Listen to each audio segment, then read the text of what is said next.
All right, let's jump right in. Think about this for a second. Inside almost every single cell in your body, there's a code. And if you were to print it out, it would fill 1,200-page books. I mean, that's just mind-boggling.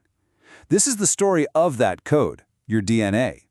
We're going to explore how it pulls off a series of seemingly impossible feats to build, run, and copy you every single day. And it all starts with this just incredible puzzle of scale.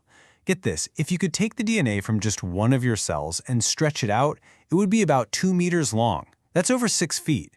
So the real question is, how on earth does life cram an instruction manual that tall into a space that's thousands of times smaller than the period at the end of a sentence?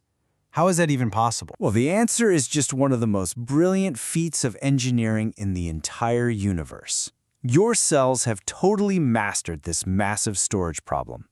They've come up with an absolutely ingenious way to keep all that data not just safe, but unbelievably compact. So at its very core, DNA is basically a twisted ladder, what we call a double helix. But here's the catch. The two sides of that ladder are like one-way streets running in opposite directions. Biologists have a name for this. They call it 5' to 3' and 3' to 5'. And trust me, this directionality is everything. It's the key that tells all the cellular machinery which way to read the code. Okay, so the rungs of that ladder? They're made up of just 4 chemical letters, A, T, G, and C. And they follow one simple but incredibly powerful rule. A always pairs with T, and G always pairs with C. No exceptions. It's this beautiful, elegant pairing, we call it Chargaff's rule, that's the absolute foundation of our entire genetic language. It's that simple, yet that profound. So, back to the big question, how does it all fit? It's all thanks to this incredible multi-level packing system. First, you've got this long DNA thread, and it wraps itself around these tiny protein spools called histones.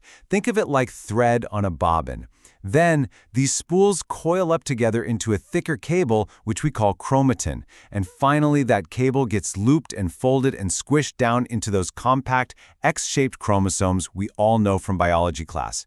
It is truly a masterclass in tiny, tiny engineering. Okay, so problem 1 solved. The entire genetic library is packed away, super safe and sound. But you know how it goes. Solving one problem creates another one. The new challenge is this. How do you actually read a book from the library's most precious section without taking the original out of the vault and risking any damage? The solution is a principle so fundamental to life, it's called the central dogma. It's a pretty simple idea, really. Information flows from the permanent DNA storage to a temporary messenger, which is RNA, and that is then used to build the final product, a protein. It's a one-way street of information. This way, the master blueprint never ever has to leave the safety of its vault, the nucleus. And that first step in the process is called transcription. The best way to think about it is like a librarian making a photocopy of a single page from a super rare, priceless book. You're not taking the book out, you're just making a disposable working copy of the instructions. In this case, that copy is an RNA molecule. It's a brilliant strategy for managing risk, making sure the original document is never in danger. This whole transcription process, it unfolds in 3 simple acts. Act 1 is initiation. An enzyme, this thing called RNA polymerase, it finds the start of a gene and latches on. Then, Act 2, elongation. The enzyme just zips along the DNA, reading it and building that temporary RNA copy, letter by letter. And finally, Act 3 is termination. It hits a stop signal in the code, and poof, it releases the brand new RNA message and sends it on its way. But wait, we're not done yet. This new RNA copy, it's kind of a rough draft. It needs a good editor. First, there are these useless sections called introns that get snipped out, while the important parts, the exons, get stitched together. It's literally like cutting the commercials out of a TV show you recorded. Then, to finish it off, a little protective cap gets added to the front and a stabilizing tail gets added to the back. Now the final message is ready for its big journey. All right, so we've got our final, edited, ready-to-go instructions. But this, of course, brings us to the next massive challenge. How in the world do you turn this flat, one-dimensional string of letters into a complex, three-dimensional machine that can actually do stuff in the cell. Well, that is the job of a process called translation. The edited RNA message leaves the nucleus and travels out into the cell's main workshop, the cytoplasm. And out there, a molecular factory called a ribosome is waiting. It latches onto the RNA and begins the absolutely incredible job of translating that genetic code into a real physical thing. And this protein assembly line is just amazing. The ribosome, our factory, it chugs along the RNA message, reading it in three-letter words. We call these codons. For every single word it reads, a specialized courier molecule, called a transfer RNA, or tRNA, shows up and delivers the exact amino acid that matches that word. The ribosome then stitches these amino acids together, one by one, building this long chain that ultimately twists and folds into a complex, working protein. Okay, so let's recap. We've seen how the cell stores its information, how it accesses it, and how it uses it to build things. But now we come to what might be the most monumental task of all. Whenever a cell divides, it has to perfectly, and I mean perfectly, duplicate that entire 2-meter library of DNA for the new cell. Think about the stakes here. And the method the cell uses is just profoundly elegant.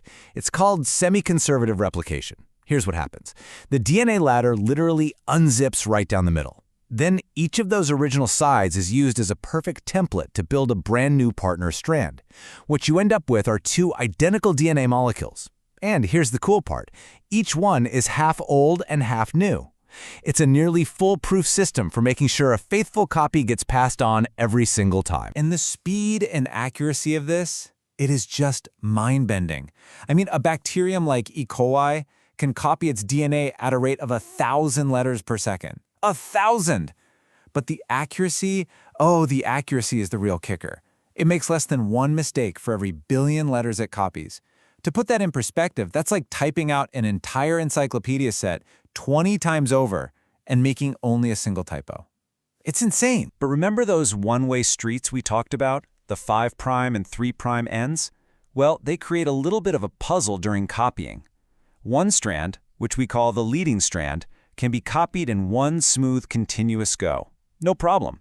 But the other one, the lagging strand, has to be copied backwards, against the grain.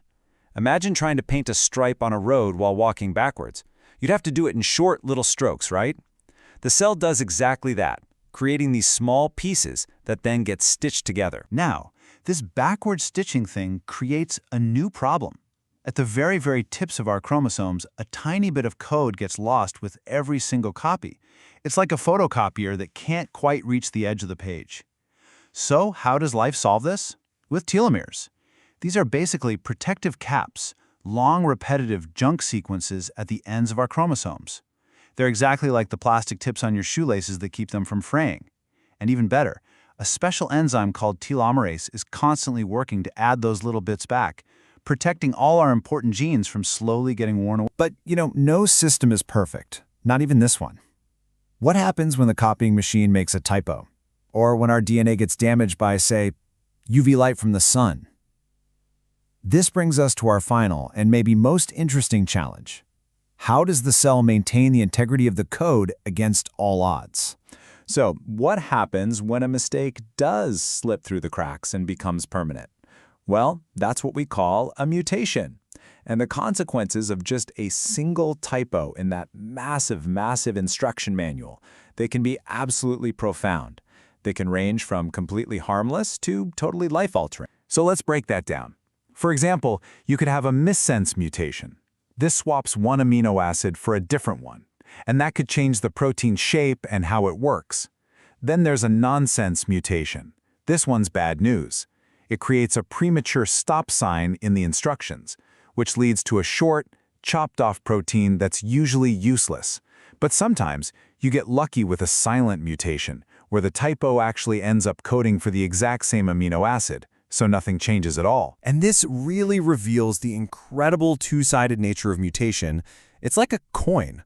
On one side, yes, it's the source of many genetic diseases, creating faulty proteins that just can't do their jobs properly.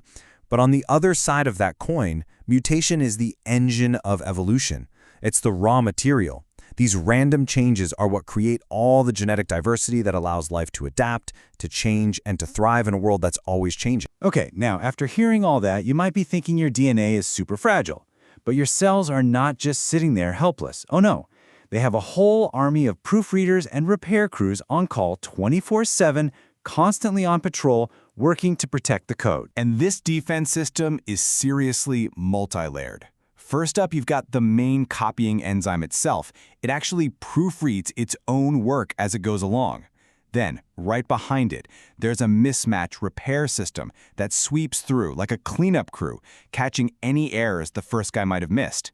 And on top of all that, there are other dedicated patrol crews that are just constantly scanning the DNA, looking for any kind of damage, ready to cut it out and replace it on the spot. So, at the end of the day, the story of your DNA isn't some static, dusty old book on a shelf. It's a living, breathing, dynamic river of information. It's constantly being copied, checked, damaged, and repaired. And that leaves us with a pretty fascinating final thought, doesn't it? If this code, the very thing that defines us, is in a constant state of flux, then what are we, as individuals and as a species? What are we in the process of becoming?